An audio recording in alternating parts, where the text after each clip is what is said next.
Welcome to Chartered Accountant's Pen. In this presentation, we'll explain IAS 12, income taxes, including a practical example to make it easier to understand. The objective of IAS 12 is to prescribe how current and deferred taxes are recognized and measured in financial statements. IAS 12 applies to income taxes, which include both current and deferred tax, regardless of jurisdiction. Let's understand a few key terms. Accounting profit is profit before tax, while taxable profit is as per tax laws. Current tax is payable this year. Deferred tax is recognized for future tax effects.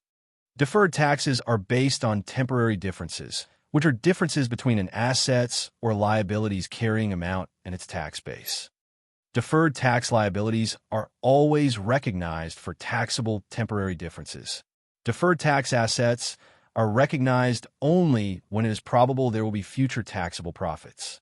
A deferred tax asset or liability shall be measured based on the enacted or substantively enacted tax rates, tax laws, expected to apply when the asset is realized or the liability is settled. Current tax and deferred tax are presented separately. Deferred tax assets and liabilities can be offset if a legal right exists. Entities must disclose tax expense details, reconcile the tax rate, and explain movements in deferred taxes.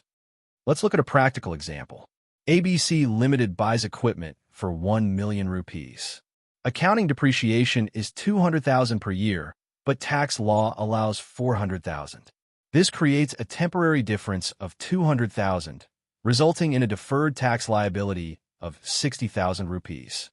In summary, IAS 12 ensures that tax effects are recognized in the same period as the transactions that caused them, helping bridge the gap between accounting and tax reporting.